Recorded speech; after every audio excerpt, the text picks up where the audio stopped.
So now continuous parting from the four attachments. So this taught by the Buddha of wisdom to the great Lama Sakyapa Kunga Nyingpo, and then he realized these four lines contains entire the minor teachings. He valued so much this teaching, and then he really used it as one of the main foundation his practice, and then he passed this lineage to his son and to next generation up to like my teacher. So I'm now sharing this teaching with you. So this is just where the teaching originated. The topic is the first we talk about. If you have attachment to this life, you are not Dharma practitioners. So what this, again, I've explained briefly. I think whenever we practice Dharma, I believe not just practice, we believe in something. I think if you just believe in something, practicing, not necessary to be Dharma practice. I always say the definition of the Dharma is to free us from suffering and lead us to liberation. So anything that you do is not ease your suffering, not free you from the obscuration, then none of it is the Dharma. So that means like anything that we do, attachment to sake of this life, then what we're creating is like a desire mind. Desire mind is not the medicine, no antidote to overcome the suffering mind. Rather, it's a creator of the suffering mind. Desire mind is not the wisdom, because it not lead us to liberation, free us of obscurations. So if you look at that point of view, one know whatever I mentioned, like a kind of religion, kind of a practice, doing prostration, making offering, reciting mantra, sitting in the meditation. If we do these things for sake of this life, then we're putting all this, creating the desire mind, rather free to desire mind. So none of them go into Dharma practice.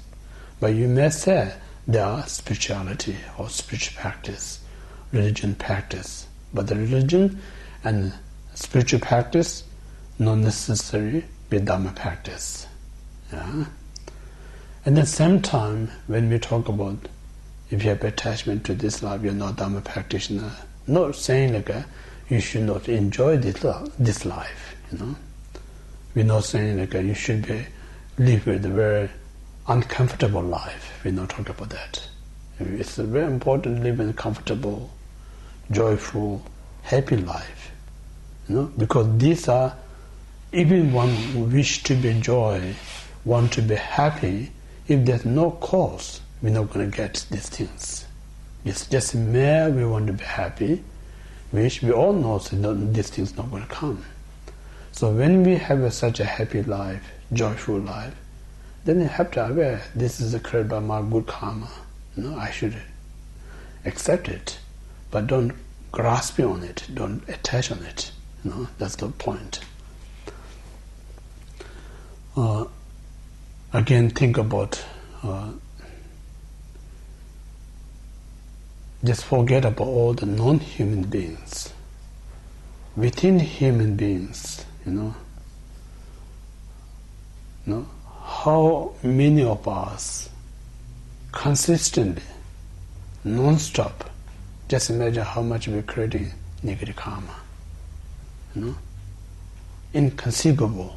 We create negative karma each and every day. But then think about who told us, who motivated us, who pushed us to commit all this negative. If you really kind of investigate, there's no someone exists out there or nothing to blame to someone. The primary is because I want to be happy, I want to be successful, I want to be very famous, I want to be powerful. So everything about this life.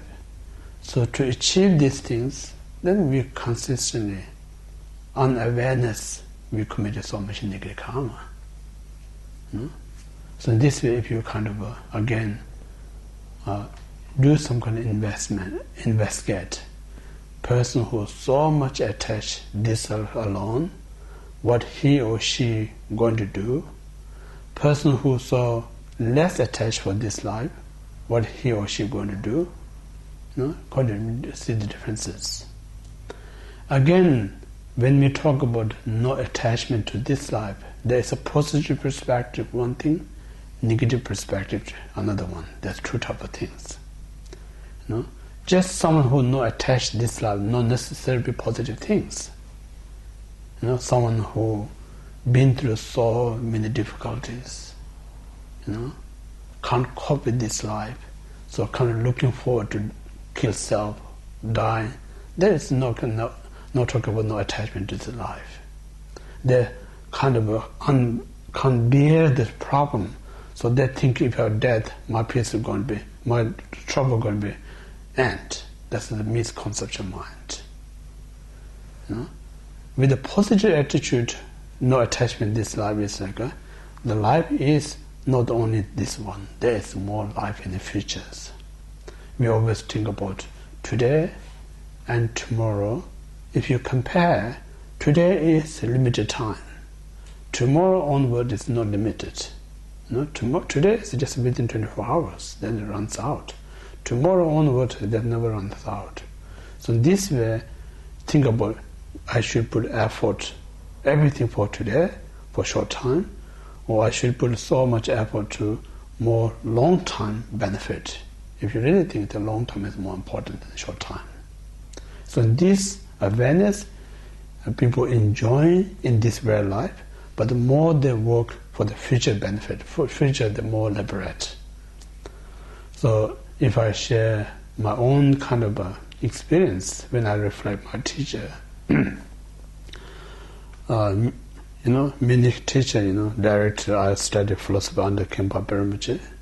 He never lived his life as stressful state, He never lived his life in a worry state. But there's no reason. You may think, oh, he's a monk, why he need to stress? You may think, oh, he's a monk, why he need to worry? But not the case. When he was as principal, they run such a college, and then he established IBA in Kathmandu, he should be more stressed out person, because that time there's a very limited fund, to build a monastery. And then he provides so best kind of facility for the monk who studied there. He provides the best as possible to provide the food. He should be more stressed out. She should be more, but he never worries, stress. He always remains so gentle, so peaceful, So these are the really proofs how the practitioner live their life, So in this way, I'm not saying like they are kind of role model. So we should also, this kind of inspires us. How it inspires us, because we all have an equal potential to live in that kind of way of life if you want. So these things are going to come through the practice, not just mere wish, not going to have these things. So this is the practice so important. If you practice, everything is possible. So in this way, we not too much invest for this life. We always talk about, if you put so much your identity for this life things, the moment you die, all this effort you put for this life identity, none of them you can take with you next life. You die with a bankruptcy. There's nothing for next life. So in this way, so important. We put effort to live a comfortable life. Same time we have some kind of positive things we can take next life. So that's the first one. And then second, if you have attachment to samsara, you do not have a renunciation. Means again, some people diligently doing good Dharma practice, think about, my present life is pretty good, so more I do kind of a merit, I'm going to have a better rebirth in the future life. So you're going to have a future better rebirth, but no matter, we always talk about whether you're in the desire realm or form realm and formless realms. Everywhere is a form of suffering. So in this way, I just practice Dharma to better rebirth, no means like free you from the suffering. So in this way, I have to aware any state of the mind, either desire mind, form or formless mind. These mind are, we call the delusion mind. So delusion nature is a suffering mind, either suffering of change, or suffering of pervasive. So what's the point? You just put all this effort creating this delusion mind, and then you're going to have the same type of suffering in the future. So that means like we not have a clear awareness what we try to achieve. We not try to achieve the free from the suffering, rather we try to achieve the mind that brings more suffering.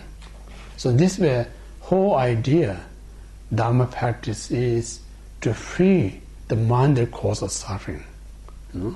So not necessarily when as a Dharma practitioner there's no suffering. I'm not saying that, because we have the suffering, but whole idea is to try to free the suffering and cause suffering. So if your aiming is to free the suffering, and then in order to free the suffering, what required is like to free the cause of suffering.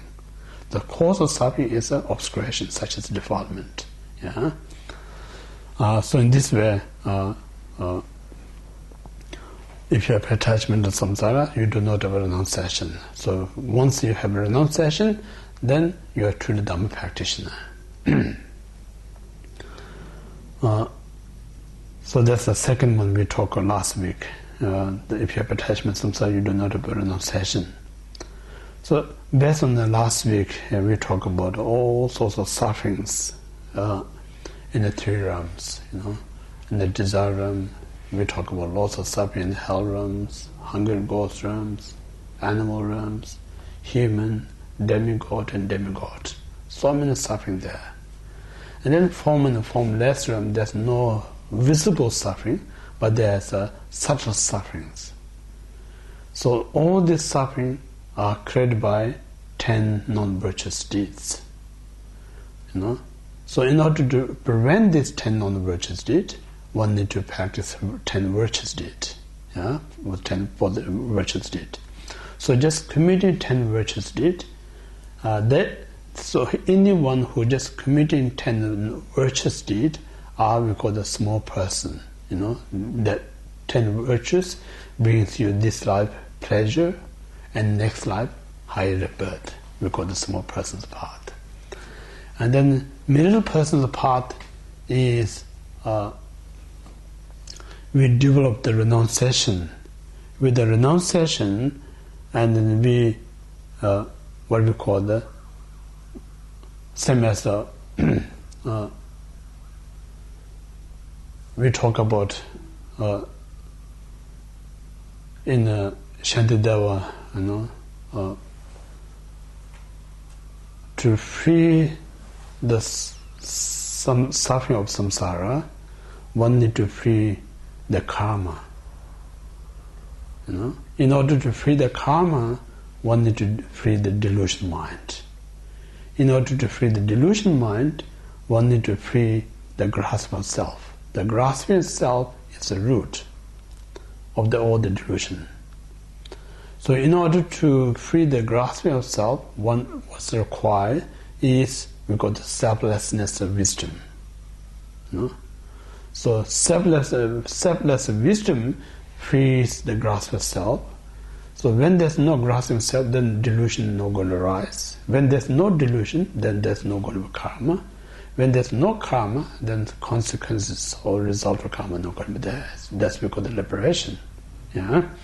So these are small persons apart, one seeking one's own liberations. So even if you liberate yourself, that's not the minor part, because this parting from the four attachment, prime goal is to attain Buddhahood. So what it really is saying is like, I think I mentioned one of the previously, we have to study about our mind. Yeah. When we study about the mind, you're going to find out, there is what we call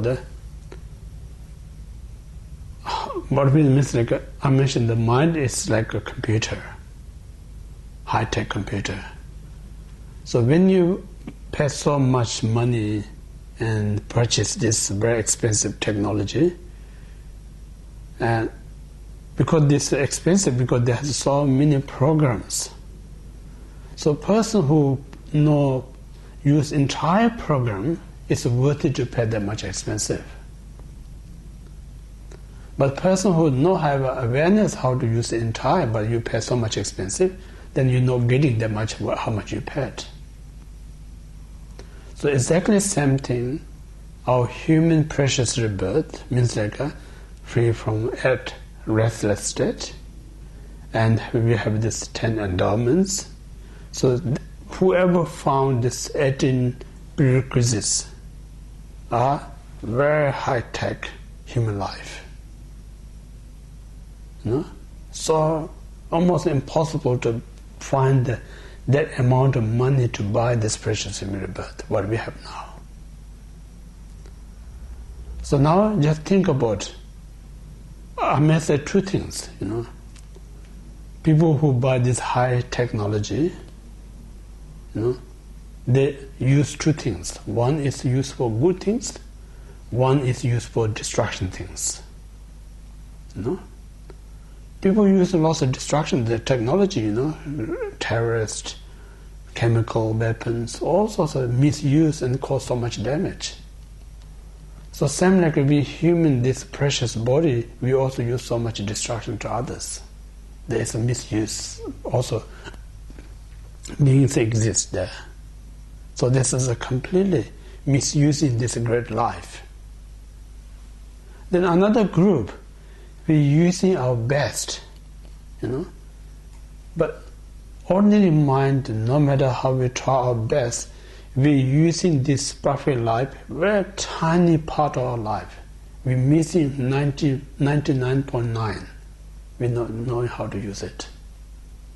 So it's a pretty shame, we have such a wonderful life, but we're not using this, most of this. We're using just a very small part. So it means like someone who just put in so much effort doing the virtues to live in a positive life, using maybe less than 1%. And then person who knows this life is very important to live healthy, enjoyable, but same time I need to plan for the next life. So sake of that I'm doing the virtues, maybe say that person using 10% of your life.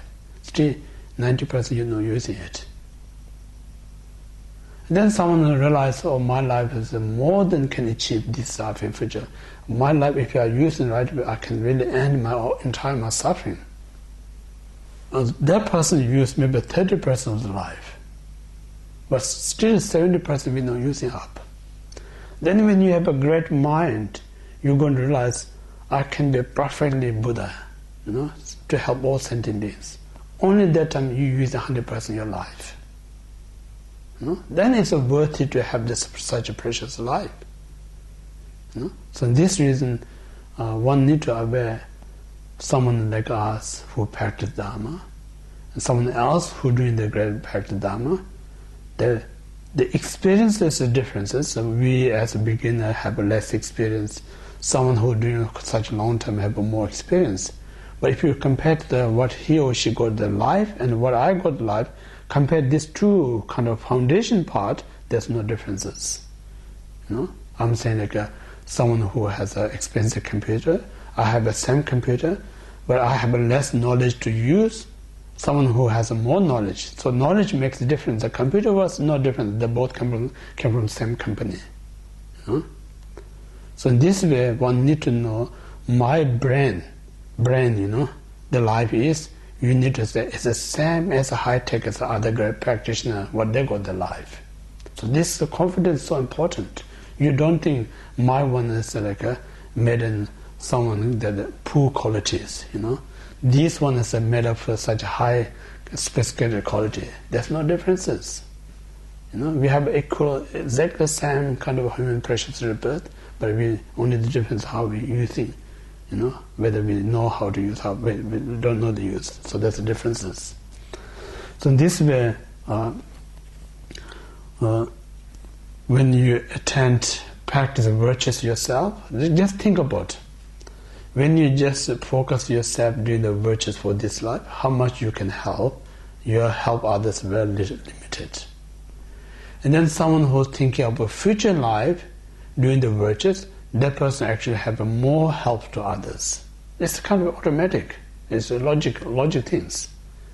And then someone who wish to attain one's own liberation, that person actually having much greater other than the first two. But still, it's incomplete. So in this way, it means like when you know completing yourself, you can't help completely for others. So in this way, fully accessed to help all sentient beings, one need to achieve the perfect state, the Buddhahood. Once you reach the Buddhahood, then there's no what we call the limited. One of the recollection of the triple gem, the quality of recollection triple gem saying one spark of the Buddha's light benefit countless sentient beings. So when we kind of talk about this one spark of light benefit countless sentient beings, if you don't describe, it kind of religion things. How could one spark of light can benefit countless sentient beings? What kind of logic behind it? How you can prove it? So this saying is, what this saying is like, just imagine, we so fortunate, we don't see so many disadvantages of life. We take everything for granted. But if you really think about many beings living in such an unfortunate state of life, we're not talking about the human who live in homeless. We say they are unfortunate. People who in a hospital sick, we say unfortunate. Compared to many other beings, they are not unfortunate. No matter how unfortunate, still under the great care. But then think about in a dark, planet, there's no chance to get any light. Born in that state, you have to die in that place. It's the entire being's life in that darkness state. So these are very really called the unfortunate beings. There's no one there to take care of them. There's nothing they can rescue themselves. So these beings we call so unfortunate in that moment and that circumstances. But then we say of course the beings in that moment is a very unfortunate circumstances, yet he or she, whatever the beings, the mental storage that has so many seed, positive seed and negative seed. So sometimes a tiny positive seed are ripened, that moment they have opportunity to see the Buddha's light. Spark of light, just seeing that that very moment has a time to kind of what we call it, relaxed. So that must have Buddha always kind of manifest light wherever the dark places. For instance, when you walk in a bush, so dark, your torches run out, there's nothing to light, but the one lighting, how much makes you feel a kind of hope, see something tiny bit. So spark and a light, kind of light in the dark time. So this way, one spark of light, because the reason is since he begin with the path, his entire wish, motivation is to help other sentient beings, nothing self-agenda. So in this way he practiced this 3 countless eons. Once he attained Buddhahood, nothing is for himself. Everything he act benefit countless sentient beings. So his body is his life is embodiment of to benefit countless sentient beings. So that's the reason sparkle light so much benefit. So just imagine, I think next year I'm going to talk about this recollection of triple gems quality. That's really, for Buddhists, we should study about that. Because if you don't understand the Buddha, Dhamma, Sangha quality, we cannot be a good Buddhist. Because Buddhist is originated from the triple gems. So Dalai Lama always teasing, Dalai Lama teasing for the Tibetans. You guys think you're Buddhist, but do you really know about who is the Buddha, Dhamma, Sangha? You always recite the Buddha, Dhamma, Sangha, but you really know what is the Buddha, what's the Dhamma, what's Sangha. He always teaches them. So lots of to Buddhist practitioner, we should know what is the Buddha. Then you give some motivate. I want to be Buddha. If you don't know the Buddha, why you want to be Buddha? So in this way, we call the to completely benefit for other sentient beings, one need to attain Buddhahood. So in this way, one wish to attain Buddhahood is we call the bodhicitta mind. So now next one, the third one, if you have attachment to self-purpose, you do not have a bodhicitta mind. So that's the third one. So now to anyone who's seeking this life happiness alone, or anyone who's seeking next life not to reborn 3 lower realms, or anyone seeking one's own liberation, for temporary point of view, they are great. It free you certain stages of sufferings. But there are main obstacle to attain Buddhahood. Main obstacle for the Buddhahood. So in this way, to free this obstacle, one must have the bodhicitta mind. So bodhicitta is the main kind of cause to attain Buddhahood. So now it's important to think about we have a potential, we have a seed to obtain the Buddhahood, but if you don't, if you don't have a cause to attain Buddhahood, then we're not going to attain Buddhahood. The first one. Or if we don't have a condition, then also we're not going to attain Buddhahood. So what means we must have a cause, we must have a conditions. So that means say without cause, say if you haven't got say barley seed, then you're not going to have a barley crops. That's a bad logic. But you may have a barley, but then you don't have a condition. Say soil is not healthy enough to grow. That's one lack of condition. Even soil is healthy, but the climate is not right. What it means the barley is not usually grow in the summertime, hot weather. It more grow in the wintertime, cold weather. So you need to be right soil, right climate. Likewise, if you want to plant the rice, these things not going to grow in the wintertime because need lots of heat. So they only grow in summertime.